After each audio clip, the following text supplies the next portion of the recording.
Bienvenidos a Aprendices, el podcast en el que todos tenemos una historia que contar y que aprender. Universidad, digamos, por lo menos los que éramos más filotecnológicos. Y a las administraciones públicas que... Práctica de aprendizaje informal. Necesitas por lo menos 4 cosas.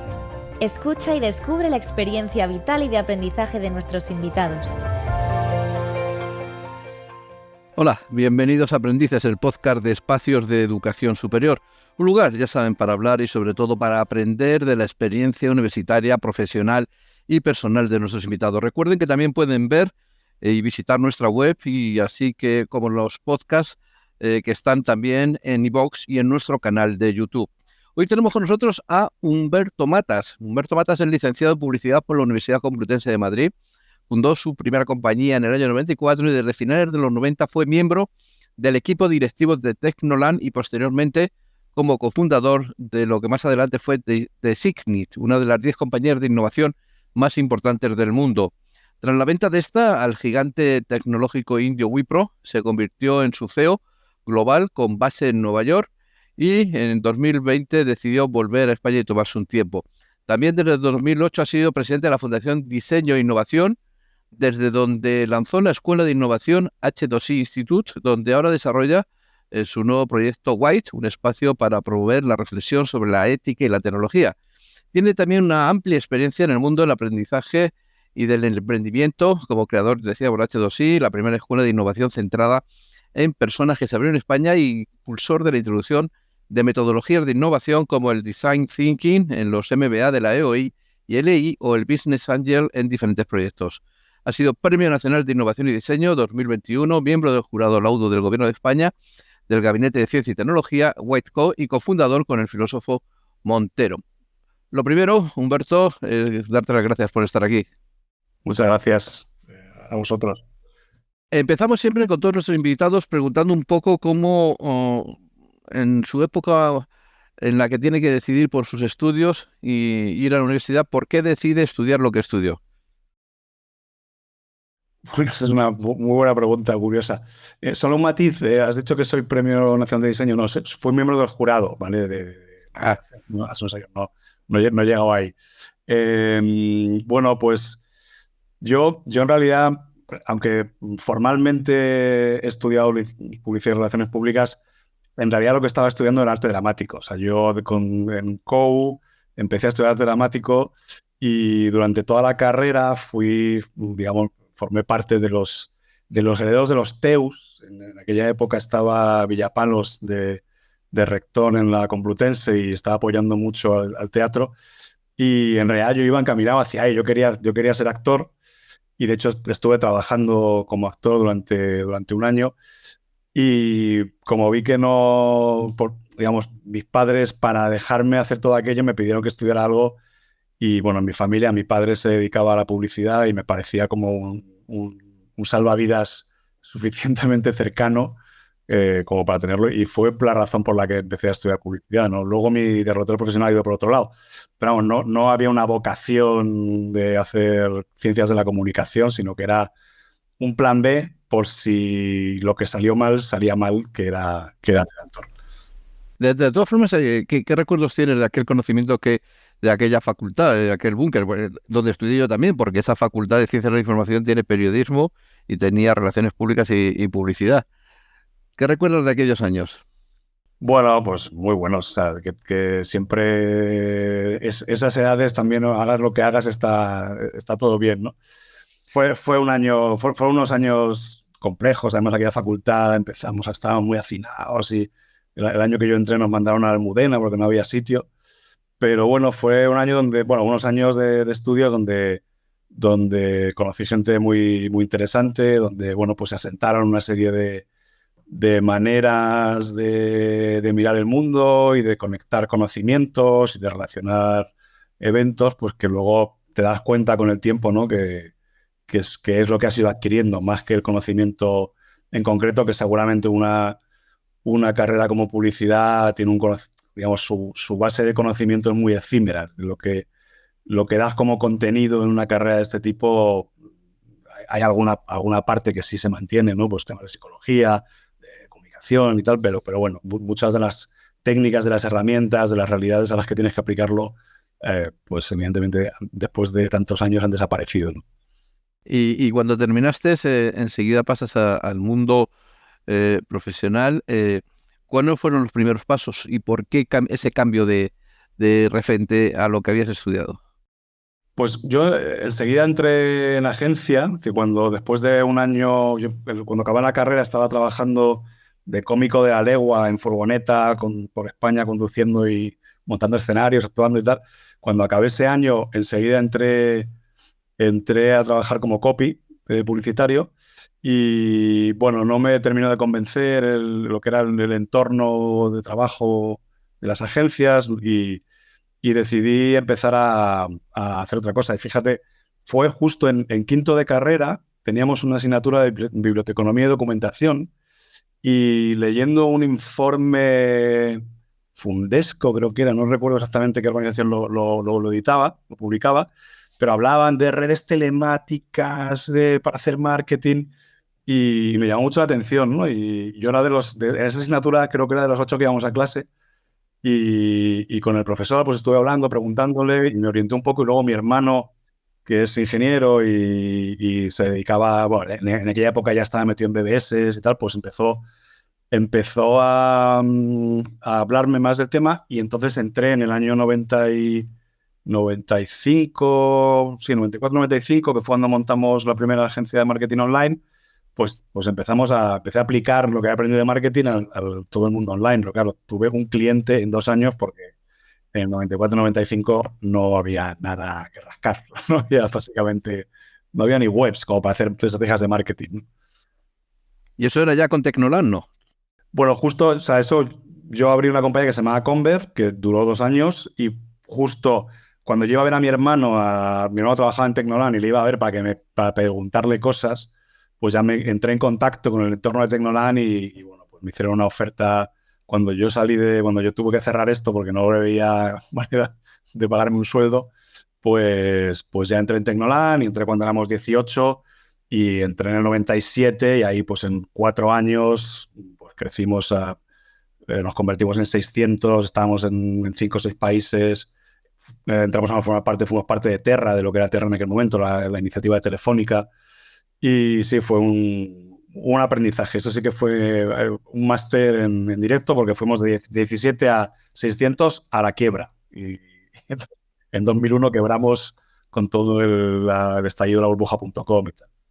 Bueno, eso pasó a muchas empresas, ¿no? Se hicieron marxistas, pero en plan Groucho Marx, surgiendo de la nada, alcanzaron las más altas cimas de la miseria. Pero en vuestro caso no fue miseria, porque la venta de Tecnolan fue todo un ejemplo o de cómo una empresa española se había revalorizado desde el punto de vista tecnológico, y es verdad que fue en la época de Villalonga y Terra, pero Tecnolan se quedó como una referencia en todo el mundillo, ¿no? Sí, porque bueno, es que había mucha combinación de muchas cosas. Gente muy joven que entrábamos en el mercado laboral, de repente a entornos profesionales mucho más abiertos de lo acostumbrado, porque claro, eran empresas que había que inventarlas completamente, no sabías cómo debían gestionarse, qué tipo de estructura tenías que montar. Entonces, bueno, pues era muy divertido porque todos contribuíamos a esa reflexión. No entrabas allá a hacer un trabajo ya, sino que entrabas a montar una cultura y a montar una estructura. Y efectivamente, pues tomamos decisiones que luego, bueno, digamos, muchas de las cosas que se han quedado en el imaginario son más lo que le gustaba a la prensa, pues tienen masajistas, tienen un bar, no sé qué, pues eran como lo anecdótico, pero realmente por debajo había mucha búsqueda de innovación de eso, del modelo, de la cultura y muchísimo trabajo. Trabajábamos muchísimo. Bueno, en realidad lo que estamos viendo es cómo de ahí ya te trasladas a un proceso en el que la tecnología se convierte y la innovación en el referente de tu trayectoria, y sobre todo cómo lo vinculas a la transformación de las organizaciones profesionales, ¿no? Exacto. O sea, y porque luego efectivamente es lo que más me ha interesado. Yo de ahí salimos después de todo este estallido, pues hay una explosión de pequeñas empresas, cosas como Pocoyo salen de ahí, ¿no? De uno de los socios de Tecnolan, que es el que monta toda esta historia. Y yo con un socio, con Kiko, pues decidimos montar una pequeña consultora en ese momento era de usabilidad, de diseño. pero efectivamente empezamos a hacerla crecer y mi interés enseguida va más por cómo creas un entorno de trabajo y cómo creas espacios para que la gente se desarrolle, crezca y bueno, tengan sitios donde poner sus capacidades a funcionar más que por la actividad concreta que hacíamos en la compañía, ¿no?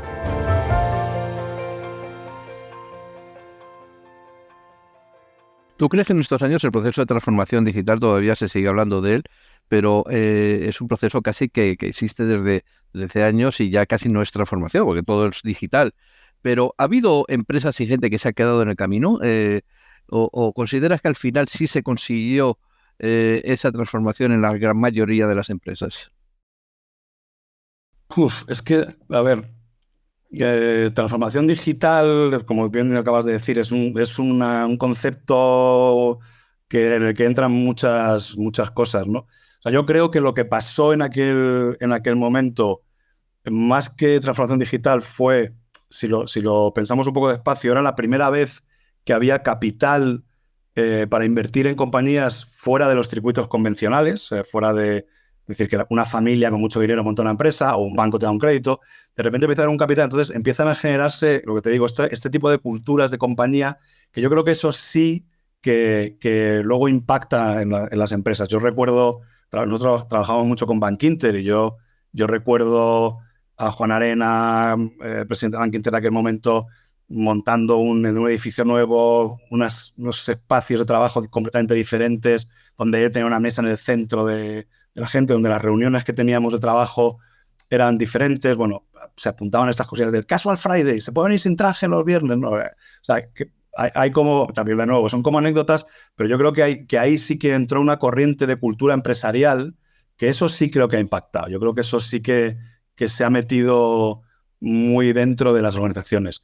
Luego, si las empresas españolas han conseguido digitalizarse o aprovechar la tecnología para ser más productivas y tal, eso ya creo que es otra historia, ¿vale? Yo diría que no lo suficiente. Bueno, en aquel proceso que cuentas afectaba a todos los sectores, porque yo como periodista viví la época de la convergencia de las redacciones digital y de papel, de las redacciones analógicas, luego la reconversión del espacio físico donde en el centro se ponía el equipo editor o director para en espacios abiertos toda la redacción tuviera conocimiento y en tiempo real. Bueno, eran elementos que transformaron desde el mundo digital los procesos incluso de un medio como era la televisión. Es decir, y eso me supongo que ocurrió en muchísimos sitios donde tú ibas de visita y de repente era la moda de los espacios diáfanos, de los sitios abiertos, hasta... Yo recuerdo los primeros años de Telefónica del Distrito C que te prohibían entrar con papel. Cosas de estas. Decían, no, aquí es todo digital y tenías que ir con la libreta escondida.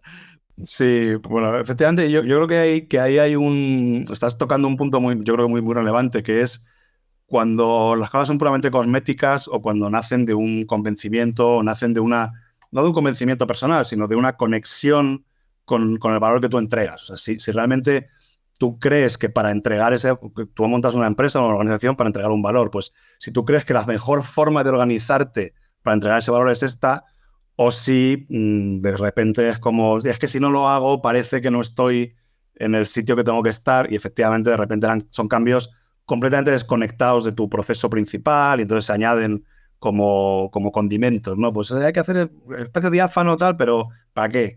Esta cosa, pero ¿para qué? ¿Un futbolín? ¿Para qué? Y entonces, pues muchas veces eso no afecta, o sea, realmente son más molestos esos cambios porque no tienen una conexión real con lo que estás haciendo, sino que, bueno, son ocurrencias, ¿no? Bueno, al final yo creo que el día a día va marcando los extremos, ¿no? De aquellas redacciones, y se quedaron muchos elementos que realmente luego funcionaron y sirvieron para mejorar la eficacia de estos métodos un poco más antiguos. Otro de los elementos que en tu trayectoria siempre ha sido también la parte de aprendizaje. Un proyecto como Team Labs yo creo que es fundamental en un poco en la historia de España, ¿no? El aprendizaje universitario disruptivo desde ¿cómo lo diríamos? Una aplicación constante casi del aprendizaje siempre. Sí, bueno, Team Labs yo creo que es un salto, por lo menos para mí, un salto conceptual enorme, ¿no? Yo incluso, o sea, yo siempre he hecho proyectos donde el aprendizaje era una parte muy central en el sentido de que, lo que te decía antes, ¿no? Que intentamos hacer cosas para crecer como empresa, pero para crecer personalmente, para reflexionar, o sea, que todo lo que hagamos tenga una conexión profunda con algo, ¿no? Entonces, en esos procesos de trabajo, al final acabas aprendiendo. Y eso te prepara para hacer procesos más complejos, ¿no? Entonces, siempre ha habido una conexión con eso y el hecho de montar una escuela de innovación al lado, pues también tenía que ver con eso. Pero de repente entras en Team Labs, que es lo contrario, ¿no? Es antes de haber entrado en lo que se supone que es la frontera del mercado laboral, cuando acabas un título, todo es un proceso de aprendizaje, es decir, ya no es, y no de enseñanza, ¿no? Que es la diferencia, ¿no? Nadie te cuenta cosas, nadie te cuenta contenidos, nadie te da marcos súper claros de referencia, sino que eres tú y tú con un equipo de gente, que eso es importante, tú con un grupo de gente y alguien que te apoya, el que vas descubriendo todo tu proceso de reflexión sobre el hacer. Y según vas haciendo, vas interiorizando el por qué hacer las cosas y vas aprendiendo, ¿no? Y a mí me parece fascinante.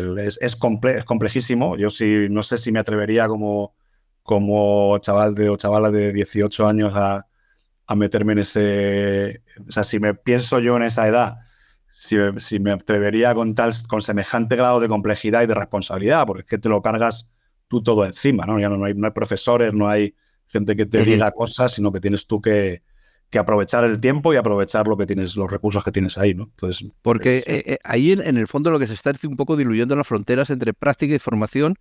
Y entonces, ¿cuál es el referente de educación? Como tú bien dices, es que desaparece el profesor, desaparece el marco.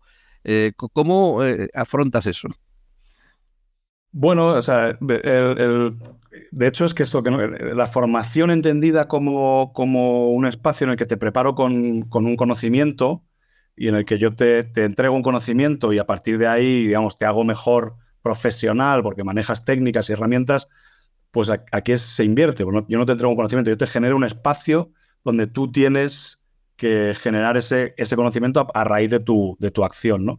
Tu referente son tus compañeros, o sea, tu referente es la gente que ha pasado por ahí el año anterior, o sea, tu referente es el ecosistema y luego la persona que te guía, digamos, hay un entrenador, hay un coach, que es el que te hace las preguntas, ¿vale? Es el que te ayuda, él está contigo en las sesiones de la semana, hay varias sesiones, se llaman training sessions, sesiones de reflexión y de compartir la acción. O sea, no se trata solo de... Para mí esto es importante, porque no es solo acción sin ninguna atracción, sino que es una acción reflexiva que va fijando conocimiento. Entonces, hay un entrenador, un coach, que en esas sesiones te ayuda a hacerte las preguntas adecuadas, a mirar a los sitios adecuados, a que te des cuenta de qué cosas has hecho y qué cosas has dejado de hacer y cómo eso va a ir, digamos, marcando tu camino, ¿no? ¿Qué es y qué aporta el design thinking a la educación? Uf. A ver, es que yo he eludido siempre usar el término design thinking. Lo he usado por economía del lenguaje, porque creo que es pues es una marca que se creó y que dice muchas cosas en dos palabras, con lo cual, bueno, pues tampoco es tontería no usarlo, ¿no? Pero me vuelvo a la reflexión que hacía antes. El design thinking, la mayoría de las veces es un movimiento, es mímica. O sea, son movimientos estériles que no tienen conexión con ninguna tradición ni con ningún conocimiento profundo. Entonces, a mí ese design thinking no me vale para nada, ni para educación, ni para diseño, ni para nada. Entonces, el design thinking entendido como el pensamiento de diseño, o sea, las lógicas usadas dentro del campo del diseño, que tienen conexiones con tradiciones como la antropología, tienen con la psicología, pues con artesanía, con otros saberes que están bien asentados. O sea, el destilado de eso en una manera de hacer y de abordar problemas estratégicos, a mí me parece que en educación, digamos, igual que en otros campos, tiene mucho sentido pues porque combina una serie de formas de hacer que la creatividad, con la capacidad de visualizar, con la capacidad de empatizar, con la capacidad de comunicar, pues que hasta ahora no se habían juntado de esta manera con esta síntesis tan concreta. Entonces, a mí eso, aplicado en educación, creo que tiene sentido. Nosotros lo hacíamos en la EOI, en los MBAs, para darles a los alumnos del MBA, darles otra manera de mirar un problema, otra manera de acercarse a un reto. Esto siempre es combinado, no puedes tirar a la basura todo tu conocimiento analítico y toda tu racionalización, pero la tienes que combinar con un acercamiento más intuitivo, un acercamiento más holístico de las cosas, y entonces cuando eres capaz de jugar con esos dos tipos de elementos, pues al final tu comprensión de las cosas y tu capacidad de actuar sobre ellas, pues es diferente, ¿no?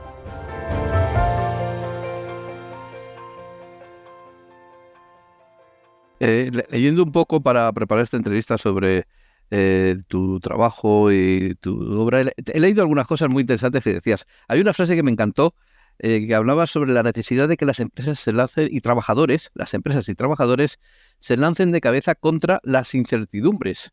Eso la verdad es que me sonó a Descartes, a la duda como método. Bueno, efectivamente, es que realmente no tienes en puridad no tienes otra manera de trabajar. O sea, estamos constantemente enfrentados a la incertidumbre. Y el sentirte más cómodo con eso, claro, al final, todos estos métodos o estos saberes que están alrededor del diseño, lo que te dan es una cierta capacidad de moverte en terrenos inciertos, sabiendo que tienes algo que puedes usar, ¿no? Que es pues me voy a la selva, pero tengo un machete y tengo una cantimplora y no entro descalzo, ¿no? Pero sí, efectivamente, yo no creo, y yo esto lo decía hace mucho tiempo en clase, también lo decía mucho con alumnos de MBA, de si tu trabajo se puede codificar, se puede hacer un checklist de tus tareas, se va a automatizar, y esto era del año 2005 por ahí, que efectivamente cada vez lo estamos viendo más. Entonces, esos trabajos que están lejos, cuya codificación es más compleja, es más difícil porque entras en terrenos difusos, pues digamos, son más difíciles porque tienes que enfrentarte a estos entornos de incertidumbre, pero son los que se van a quedar, ¿no? Son los que nos vamos a quedar los humanos, y no me quiero meter en ese berenjenal, pero bueno, lo que parece que tiene más sentido que nos quedemos, ¿no? No, entraremos en el berenjenal un poquito más adelante. Bueno. Otra cosa que me gustó fue un procesamiento que decías que tú te hacías en 3 preguntas claves: es ¿qué quiero que yo pase? ¿Qué quiero que el cliente perciba?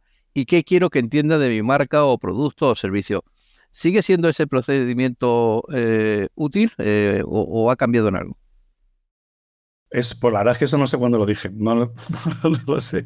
Pero bueno, este tipo de marcos sencillos, a mí me gusta mucho usarlos. O sea, son suficientemente genéricos como para que valgan siempre, no tiene mucho misterio. Pero fíjate, me das pie a un poco hacer la reflexión sobre todas estas herramientas de design thinking y bueno, todo lo que hay alrededor. Al final son herramientas para la conversación, son métodos para ordenar una reflexión y una conversación y poder hacer un intercambio. Si estamos hablando entre 2 personas, pues no hace falta mucho artificio. Si tenemos que hablar entre equipos de 14, 15 personas y llegar a conclusiones y sacar de ahí líneas de trabajo, pues necesitamos una serie de marcos y de pequeños trucos. Entonces, este tipo de preguntas las usamos para eso, ¿no? Para enfocar la conversación, enfocar la mirada y saber que si nos vamos a reunir 15 personas 4 horas a hacer un trabajo, pues que sacamos de ahí algo útil, ¿no? Que hemos echado la mañana haciendo algo que nos es útil y no hablando del humo y las flores, ¿no? Sí. ¿Tú crees que la tecnología de alguna forma, bueno, el algoritmo está deshumanizando procesos y decisiones? Pues la respuesta fácil es sí. O sea, sí, en el sentido de que estamos usando algoritmos que no son humanos para procesos y decisiones que eran humanas o que deberían, en muchos casos, ser humanos. O sea, la respuesta corta es sí. Pero los algoritmos son siempre humanos, ¿no? Bueno, los algoritmos están hechos por humanos. Sí, bueno, pues son naturales, están hechos por humanos, pero efectivamente, una vez que empiezan a funcionar, bueno, tienes razón, o sea, no te voy a quitar la razón porque todo lo que... No, yo tampoco la quiero, si no la tengo no... No, pero que sí, efectivamente, en ese sentido son humanos porque no hay nada que no sea humano, o sea, no hay nada que generemos nosotros que no sea humano, ¿no? Por el momento. Luis Montero, que es lo que mencionabas al principio, filósofo con el que trabajo en Wait, él tiene un libro que se llama Mundo Hecho y es una hipótesis sobre el mundo muy interesante en el que habla de esto, ¿no? De que realmente ya no queda nada natural, todo es hecho, ¿no? Todo vive supeditado a nuestra manera de medirlo y de verlo, ¿no?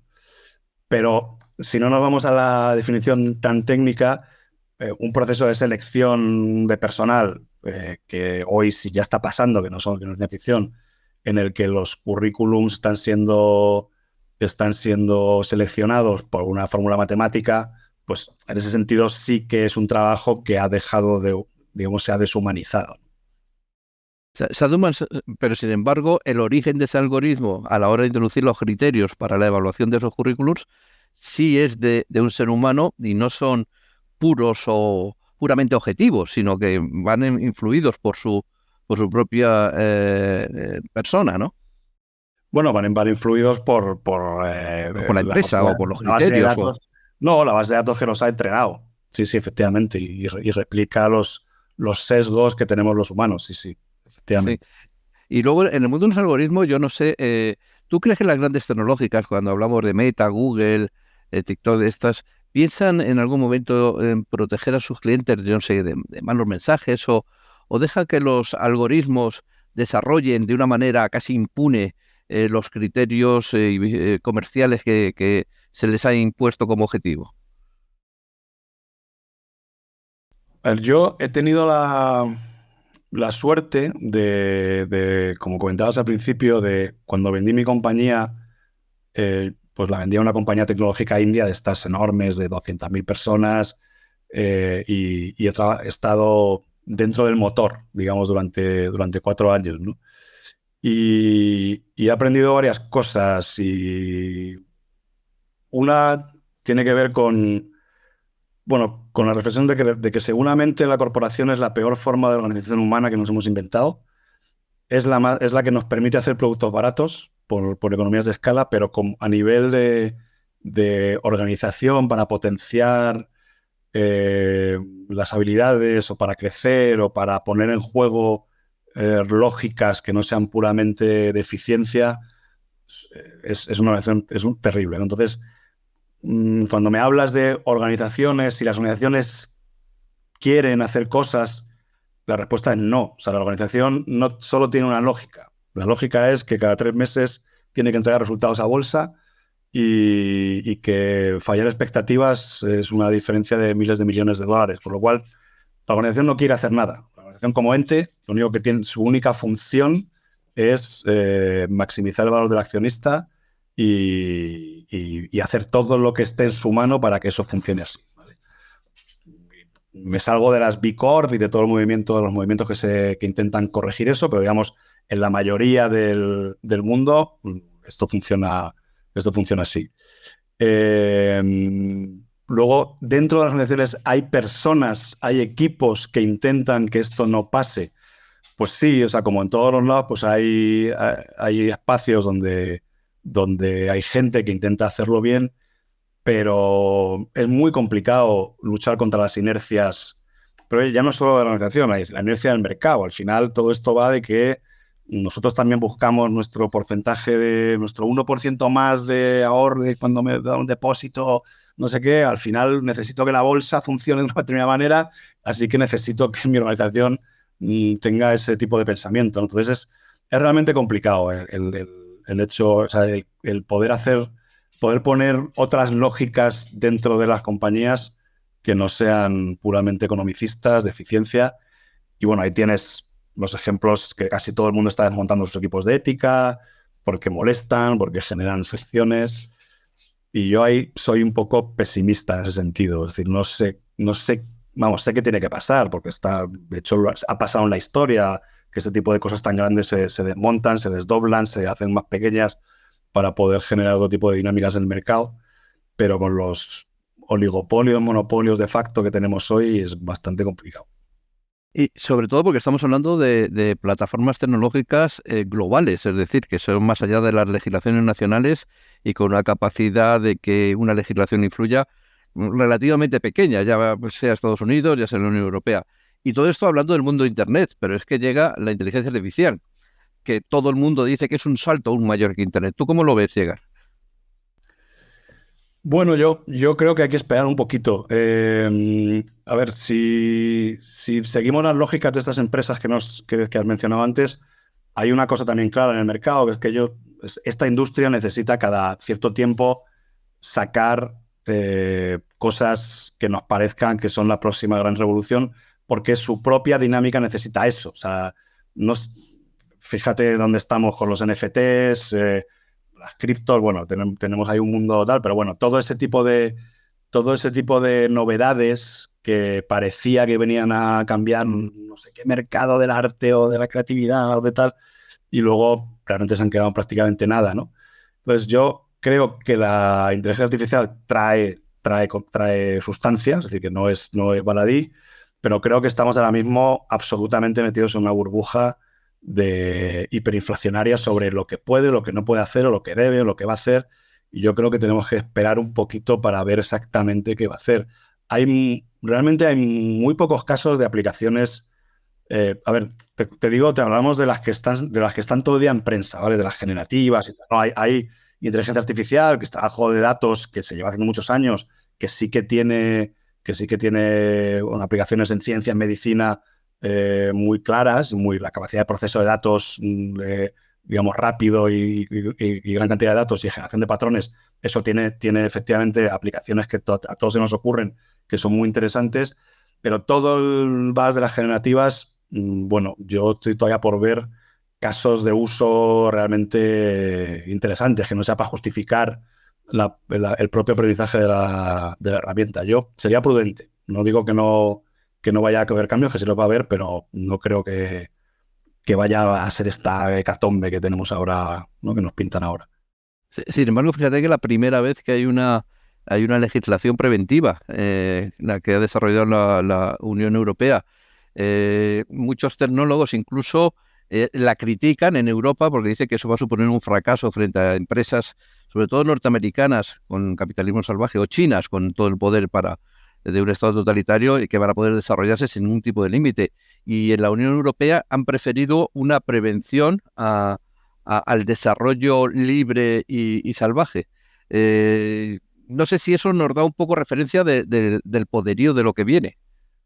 Bueno, a mí me parece perfecto que hayamos sido capaces de hacer algo tan rápido. No me he leído la ley, si te soy sincero, he leído gente que la ha leído, pero no sé cómo de buena es. La gente más crítica dice que le falta, o sea, que se ha quedado corta, pero bueno, yo creo que es una grandísima noticia que Europa haya hecho eso, porque además genera otras, o sea, creo que digamos, como posicionamiento, si se puede decir eso, como posicionamiento de marca de continente, me parece súper relevante, ¿no? Que en este mundo que entramos nosotros estemos poniendo por delante cierta prevención, ¿no? Entonces, yo creo que eso es perfecto.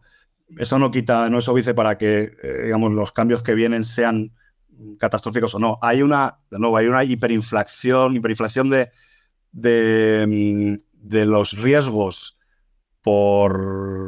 pues también yo creo que por una necesidad de la industria de generar mucho ruido alrededor de estas tecnologías, de los riesgos de ciencia ficción, ¿no? De control humano, de no sé qué, cuando los riesgos reales de sesgos, como decíamos antes, sesgos en bases de datos o gente trabajando mal pagada en oficinas oscuras clasificando información, o bueno, cosas realmente muy, muy de andar por casa, que sí que se tienen que estar regulando, pues digamos, por estar mirando la luna no estamos mirando lo concreto, ¿no? Entonces, yo, o sea, creo, por hacerlo corto, o sea, muy buena noticia que se haya regulado o que se empiece a regular.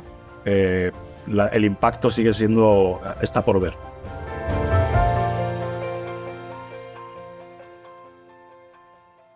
Pues estamos ya fuera de tiempo y nosotros terminamos con todos nuestros invitados siempre con 4 preguntas que son de respuesta corta. La primera es, ¿qué te ha dado miedo aprender y no has hecho nunca? ¿De cualquier cosa? Sí, de cualquier cosa en la vida. saltar en paracaídas o cosas así en las alturas. ¿Cuándo se para de aprender? Pues espero que nunca. ¿Qué te gustaría no haber aprendido?